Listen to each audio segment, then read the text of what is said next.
Quatrième partie, les suites. Grand 18, la recherche des responsabilités. Les causes de l'échec. Nombreuses furent les causes de l'échec de cette désastreuse aventure militaire. Les objectifs du roi, déjà confus, furent diversement interprétés par ses ministres et les différents responsables de l'opération. Pour Louis XIV, il s'agissait de marquer le début de son règne par une première action militaire d'éclat et de rabattre l'orgueil des pirates d'Alger, qui ternissait le prestige de la France.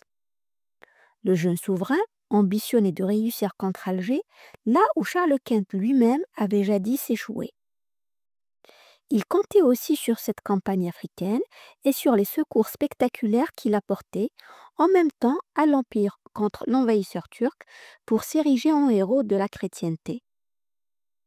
Pour Colbert, plus terre à terre, l'établissement d'une base française en Barbarie visait essentiellement à faciliter la lutte contre la piraterie pour assurer la liberté de navigation en Méditerranée.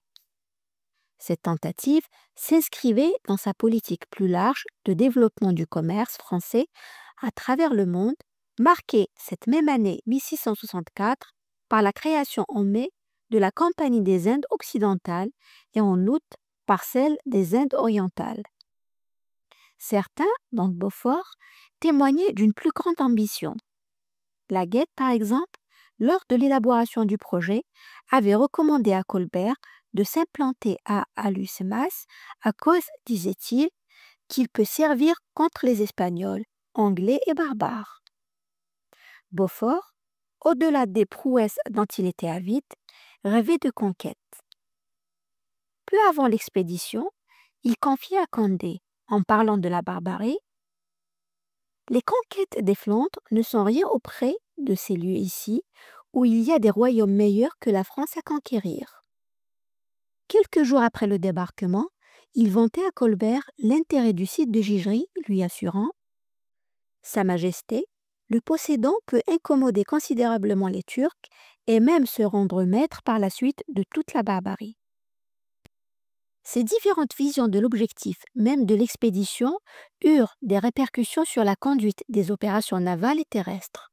Ainsi, le 25 octobre, Castellan, porte-parole du roi, déconseilla à Beaufort d'aller s'emparer de l'arrière-pays de Gigery, car rien, lui affirma-t-il, n'obligeait à entreprendre ce qu'on avait toujours évité pour obéir aux ordres du roi, qui n'était pas de faire des conquêtes en Afrique, mais de s'assurer d'un poste et de s'y fortifier. La préparation de cette expédition, bien qu'ayant duré plus de 2 ans, fut déplorable. L'emplacement fut mal choisi.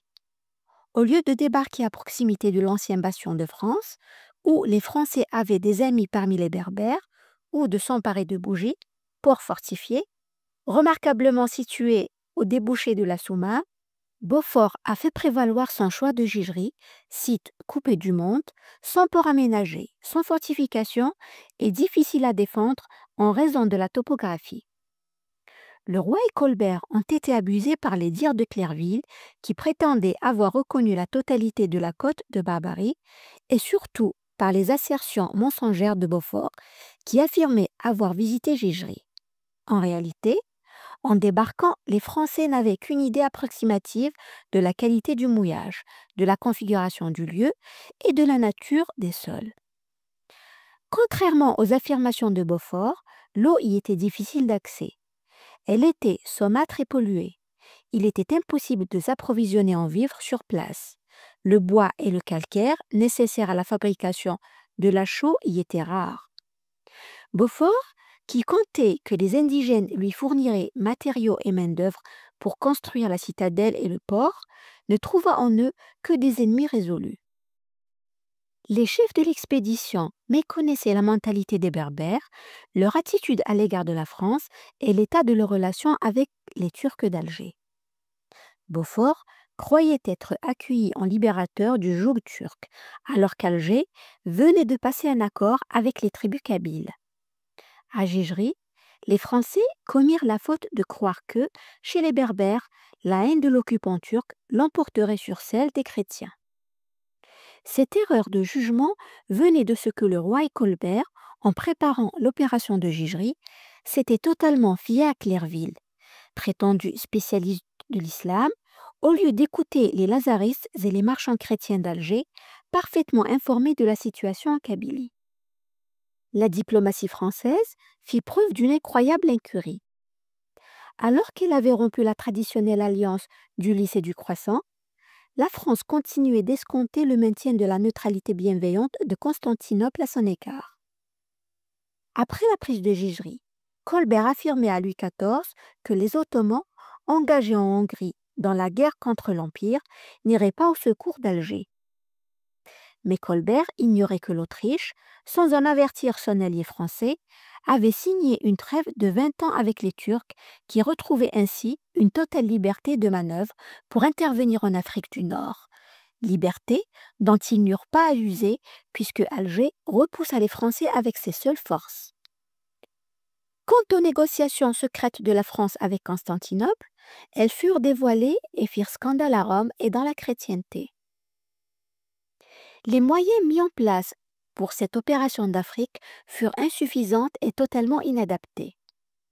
Le lendemain du débarquement, les troupes françaises manquaient déjà d'armes, de munitions, de vivres, d'eau, de bois, d'habillements et même de souliers. Les vaisseaux étaient pour la plupart dans un état pitoyable. Les bâtiments de transport faisaient cruellement défaut. Enfin, les chevaux firent cruellement défaut aux hommes du duc pour combattre les redoutables cavaliers kabyles. Le système de commandement mis en place par Louis XIV fut la cause première du désastre. Le roi crut pouvoir diriger l'expédition depuis la cour, alors que les liaisons, lentes par terre, totalement aléatoires par mer, entraînaient des délais de transmission de plusieurs semaines. Ces délais, qu'allongeait encore le passage par une lourde voie hiérarchique, conduisirent à des situations absurdes. Ainsi, pendant que la cour se réjouissait à l'annonce de la prise de Gigri, sur place, on doutait déjà des chances d'y demeurer. 10 jours après la retraite, la Gazette de France continuait de glorifier les combats victorieux des Français et présageait une issue favorable de l'expédition. Beaufort, commandant en chef, ne disposait pas de la liberté de manœuvre indispensable pour mener ce combat loin de ses bases arrières. Il lui fallait attendre les ordres de la cour, et pour prendre la moindre décision sur place, il devait obtenir l'accord de son conseil de guerre, dont les membres désignés par le roi étaient ouvertement en conflit. Les deux plus hauts responsables non seulement se détestaient, mais s'étaient autrefois battus l'un contre l'autre, les armes à la main. Pour compliquer encore la tâche de Beaufort, Louis XIV avait demandé à 3 officiers généraux, Vivonne, Gadagne et Paul, de l'informer en secret de tout ce qui se passait, de tout ce qui se disait.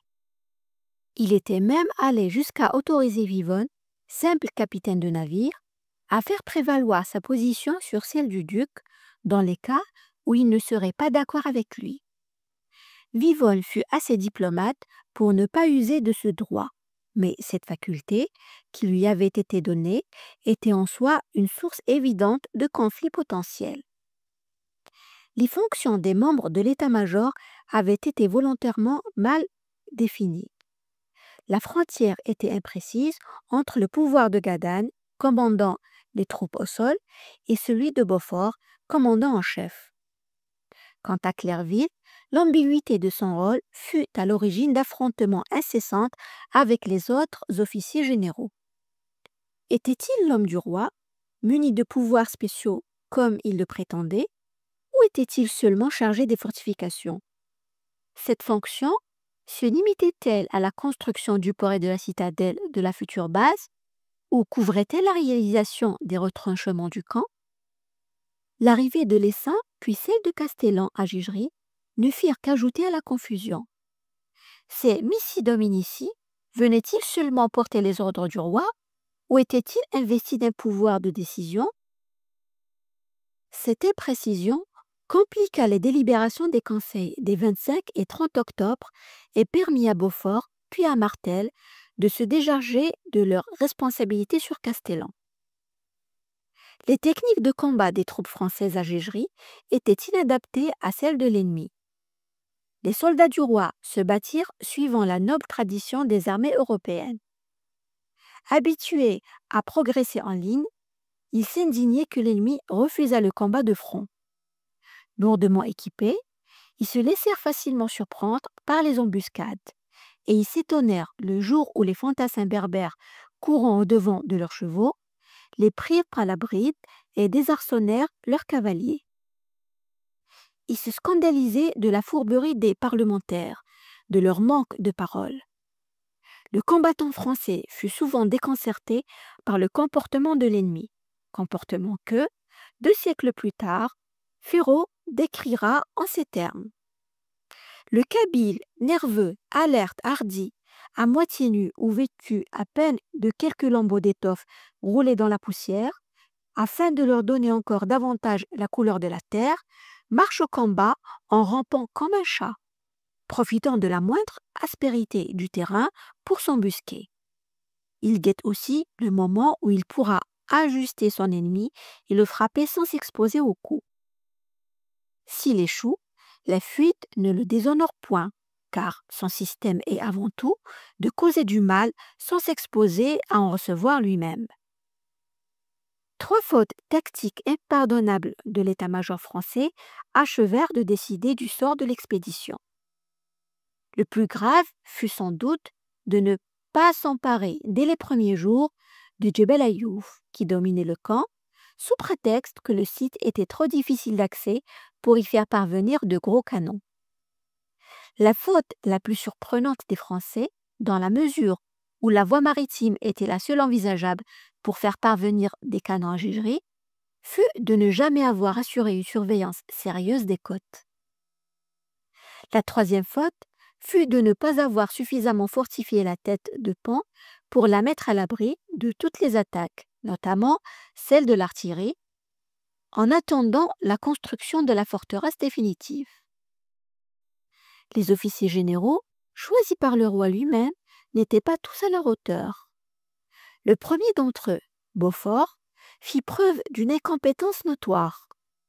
Son orgueil, son instabilité, sa susceptibilité et son incapacité au dialogue, aggravés par une inculture surprenante, un manque total de discernement et, disons-le, de raison, eurent les effets dévastateurs que nous avons apportés. Le sang, les titres, même l'expérience et la témérité n'ont jamais suffi à faire un bon général. Clerville était considéré comme le meilleur spécialiste en matière de fortification. Son choix pouvait paraître pertinent, mais l'ingénieur n'eut pas la possibilité d'exercer sa compétence à Gégri, car, ayant fait preuve d'un manque total de clairvoyance, il se retrouva sur la côte africaine sans aucun moyen pour bâtir la citadelle. Puis, témoignant d'un grand mépris pour un ennemi qu'il prétendait connaître, il négligea la fortification des lignes. Quand Gadagne et plusieurs officiers se plaignirent de la faiblesse des retranchements, aveuglé par son orgueil, il s'enferma dans un entêtement puéril. Enfin, lorsque les premières salles des canons turcs eurent démontré la stupidité de ses prévisions, sa couardise acheva de lui faire perdre toute crédibilité et toute autorité. De Martel non seulement se montra incompétent, mais il eut un comportement parfaitement maîtrisable. Plusieurs autres officiers, anciens frondeurs, comme la Boulaye et son fils Lamarque, eurent une influence néfaste sur Beaufort. Leurs intrigues nuisirent au bon déroulement de la campagne. On peut aussi s'interroger sur l'opportunité de la présence de ces 200 gentilshommes volontaires qui, dépourvus pour la plupart d'autres desseins que celui de se distinguer, firent preuve d'une grande indiscipline nocive au moral des troupes. Gadagne avait l'expérience et les qualités militaires requises, mais sa rigueur et son intransigeance, parfois excessives, compliquèrent ses relations avec Beaufort, avec Clerville et avec plusieurs de ses subordonnés. Il n'était certainement pas l'homme à placer sous les ordres du duc, tant leur mépris réciproque était profond. Quant aux marins, Paul, Duquesne et autres chefs d'escadre et capitaines, ils manquèrent d'esprit d'initiative. Comment leur pardonner d'avoir accepté docilement de rester inactifs au mouillage? La recherche des responsabilités. Dès son retour, Castellan s'est rendu à la cour pour rendre compte au roi de sa mission et faire le récit de la retraite. Plusieurs témoignages, notamment de Louvois et de Colbert, révèlent le fort déplaisir que ressentit Louis XIV à l'annonce de la défaite de son armée. La première intervention militaire qu'il a personnellement conçue, qu'il a dirigée lui-même et dont il a espéré tirer gloire et prestige, a tourné au désastre. Plus que les pertes humaines et matérielles, c'est le camouflet infligé par les Turcs et pire encore par les morts à ses armes qui mortifie le jeune roi. Il est d'autant plus blessé dans son amour-propre que l'annonce de la prise de Gigery avait déclenché à la cour comme à la ville, à Paris comme en province, un concert de louanges. Cette action, qualifiée 3 mois auparavant du plus grand établissement que le roi puisse faire pour être maître du commerce, est maintenant matière à raillerie des Turcs comme des Européens. À l'intérieur du royaume, la retraite de Gigery donne aux amis de Fouquet, dont le procès va bientôt s'achever, une superbe occasion de critiquer Colbert, qu'ils rendent responsable du désastre. Pendant les 3 mois qu'a duré l'expédition d'Afrique, le roi a été régulièrement tenu au courant de son déroulement, mais aussi des intrigues qui ont divisé les officiers à Gigery. Informé par les courriers officiels ainsi que par les lettres secrètes que, sur son ordre, lui ont fait parvenir Vivonne, Paul et Gadane, le roi a sans doute une idée assez juste de ce qui s'est passé à Gigery. Il est suffisamment lucide pour percevoir sa propre part de responsabilité, mais sa personnalité et d'évidentes considérations de politique intérieure et extérieure lui interdisent de la reconnaître. Il va devoir désigner et punir les coupables, au moins. Il envoie un messager à Beaufort pour lui demander de venir à Paris lui rendre compte des événements et le 16 novembre, il confie à M. Saron de Champigny le soin de mener une enquête. Les explications de Beaufort. Le 11 novembre, Beaufort adresse depuis Toulon 2 lettres, l'une au roi, l'autre à Colbert. Dans sa lettre adressée au ministre, Beaufort demande un châtiment exemplaire contre le charpentier Rodolphe qu'il considère comme responsable de la perte de la Lune. Le duc ajoute cependant « 3 ou 4 vaisseaux de la flotte ont été dans le même péril. L'Hercule, la Reine et le Beaufort, à moins que d'être montés par des gens habiles et de bons équipages, auraient couru la même fortune. Mais ce misérable vaisseau la Lune, qui n'avait qu'émoi qu'il était hors du port, aurait dû être en état de faire le tour du monde. » Beaufort met ainsi en cause l'arsenal de Toulon et implicitement la guette.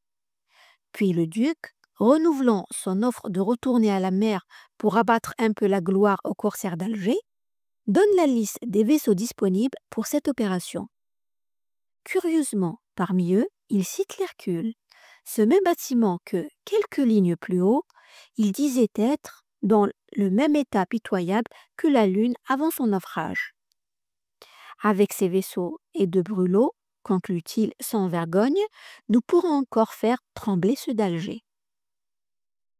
3 jours plus tard, le duc adresse à Colbert une autre lettre d'un ton fort différent de celui dont il est coutumier. Sans rodomontade ni attaque personnelle, il déclare avec une sagesse étrange. Des affaires passées, je crois qu'il est meilleur de n'en point parler. Ce ne sont que procès-verbaux dans lesquels je ne veux nullement me mêler, cela ne guérissant point le mal passé et n'apportant nul remède à l'avenir. Tels procédés ont perdu toute chose. Le duc a-t-il reçu de bons conseils d'un ami ou déjà des garanties d'impunité de la cour? Mais ce soudain détachement pour l'intrigue est loin d'être sincère. Au même moment, il rédige sur le ton polémique et, dans le jargon qu'on lui connaît, une lettre à Condé pour lui donner sa version de la retraite de Gégérie. C'est pitoyable comme ils en ont sorti. 3 pièces de canon les en ont chassés. Jamais un seul homme n'a approché les retranchements. La vérité est que tout le monde demandait à son revenir et que, depuis le premier jour dernier, ils voulaient quitter leur charge plutôt que de ne pas retourner en France et que, or, moi et peu d'autres, on ne se cachait point de ce dessein, lequel j'eusse bien empêché si j'y eusse été. Il y avait 2 partis à prendre, d'aller enclouer leurs canons et de marcher droit à eux, mais ma foi, Gadan n'est pas un homme. Je partis et ne pouvais rester à cause que j'avais ordre de m'embarquer, et que dans les navires, je n'avais plus de vivres véritablement. On m'assure que l'on fera merveille, et pendant que je suis à Bougie, à battre jusqu'aux forteresses et entreprendre avec 6 navires ce que 20 Anglais n'ont su faire, en m'en revenant, je trouvais tous nos gens arrivés devant moi, gais et gaillards, ayant fait la plus pitoyable retraite du monde. Voilà la vérité de l'histoire, la vérité du duc. Notons au passage que Beaufort prétend à Condé qu'il a été obligé de quitter Gigeri, faute de vivres dans ses vaisseaux, alors qu'à Colbert, le jour de son appareillage, il écrivait « Je monte avec les navires de Sa Majesté afin de lui obéir et vais faire mon possible pour paraître devant Alger et Bougie et employer 25 jours qu'il me reste de victuailles pour le mieux que je peux. » Et dans un autre courrier, il accuse Gadan d'avoir abandonné à Gégérie 3 mâts de ravitaillement lors de la retraite. Martel donne sa version du naufrage de la Lune et de la retraite. Le 14 novembre, Martel écrit à Colbert. Il explique le naufrage de la Lune, vaisseau de son escadre, par la très grande tempête qui sévissait ce jour-là, tempête à laquelle, étrangement, aucun autre rapport ne fait allusion. L'amiral affirme n'avoir aucune responsabilité dans cette catastrophe. Pour lui, ce sont les décisions hâtives de Beaufort qui en ont été la cause. Monsieur le commandant de Verdy disait qu'elle faisait beaucoup d'eau et qu'il n'en répondait pas. Néanmoins, Monsieur de Beaufort ordonna qu'elle lui a débarqué l'infanterie, qu'elle avait embarquée à Gégérie, aux îles d'Hyères, et en chemin faisant, par un très fâcheux temps, elle a coulé à fond. Vous pouvez juger, monsieur, si je participe à ce malheur, n'y étant pas. J'étais pour lors aux îles à débarquer toutes les compagnies des gardes et grand nombre de volontaires. J'aurais pris plus de précautions voyant un vaisseau en si mauvais état. L'on a sauvé fort peu de monde. Cela fait voir qu'il ne faut rien précipiter en pareille rencontre et qu'il faut y apporter plus de considération et de précaution. Martel tente aussi de nier toute responsabilité dans la retraite de Gégérie. Il a envoyé un gentilhomme à la cour porter un mémoire pour informer Colbert de la vérité de ce qui s'est passé lors du rembarquement des troupes. Ce que j'ai dit par ma relation est si fort véritable que je consens avoir la tête coupée s'il y a quoi que ce soit qui ne soit vrai. Rappelons que c'est l'intervention de Martel qui avait emporté la décision d'abandonner Gégérie au cours du conseil du 30 octobre. Mais ayant regagné son bord, l'amiral n'étant pas présent lors de la signature du document, déclarant la retraite inévitable. Martel s'appuie sur cette pièce officielle où ne figure pas sa signature, mais que M. de Gaden a signé et M. de Castellan et tous les autres officiers, pour prétendre qu'il a toujours été opposé à cette retraite, que rien, affirme-t-il maintenant, ne justifiait. Il va jusqu'à soutenir que c'est le seul manque de courage des officiers qui les a décidés à abandonner Gégérie. Je puis dire avec vérité, monsieur, que le roi a été mal servi de tous généralement, quelque raison qu'il puisse alléger. Ils veulent s'excuser les uns sur les autres, mais la vérité est que la terreur les a pris si furieusement qu'ils n'étaient pas capables d'aucun raisonnement. s'ils ne se fussent amusés à cabaler comme ils ont fait, et qu'ils se fussent attachés au service, les ennemis ne pouvaient les chasser si honteusement. Comme ils ont fait, il est impossible de faire plus mal, ayant abandonné les lignes et le canon, sans savoir pourquoi, si ce n'est à cause de 3 pièces de canon que les ennemis avaient mis en batterie et qui avaient incommodé notre premier travail. Cela ne faisait rien. L'on pouvait opposer aux ennemis bien plus de canons, car nous en avions 32 pièces de fonte à terre et 12 de fer. Martel qui, le 30 octobre, avait affirmé ne pas disposer des palans pour embarquer les canons, a l'aplomb maintenant d'accuser Cadagne de les avoir abandonnés. Lui, qui n'a pas fait preuve d'un rare courage lors de la retraite, pousse la turpitude jusqu'à accuser Cadagne et tous les officiers de couardise. En vérité, monsieur, je prends la liberté de vous dire ce que j'ai vu. Je n'ai aucun intérêt ni aucun parti. Je n'en veux pas excuser un seul. Je parle des premiers chefs, ils ne méritent pas d'être écoutés. Ils ont manqué de tête et de résolution. S'ils ne pouvaient pas demeurer ni garder ce poste, ils pouvaient s'en faire une retraite avantageuse et non pas si honteuse comme celle qu'ils ont faite d'avoir laissé le canon, les magasins pleins de vivres pour 3 mois pour l'armée. Et la cruauté de laisser et d'abandonner tous les malades dans l'hôpital et les blessés. Ils ne diront pas cela au roi, mais il est pourtant vrai qu'ils ont perdu plus de 400 hommes dans leur retraite et dans l'embarquement, faute d'ordre et de prévoyance. Ils ont embarqué leurs bagages en plein jour, comme ce qui avait été résolu. Car il avait été dit et arrêté que l'on embarquerait peu à peu les malades de l'hôpital et que la nuit, l'on embarquerait le canon. L'épouvante fut si grande dans le camp que tout fut abandonné en un instant dans le plus grand désordre du monde. Monsieur, je puis dire avec vérité que le roi a été très mal servi. Je vois des relations qui se font pour persuader le roi de tout le contraire de la vérité. Je n'en vois point qui ne soit coupable. Cette insistance à user du mot de vérité ne fait que révéler la mauvaise foi de Martel, dont les assertions sont contredites par tous les témoignages de l'époque.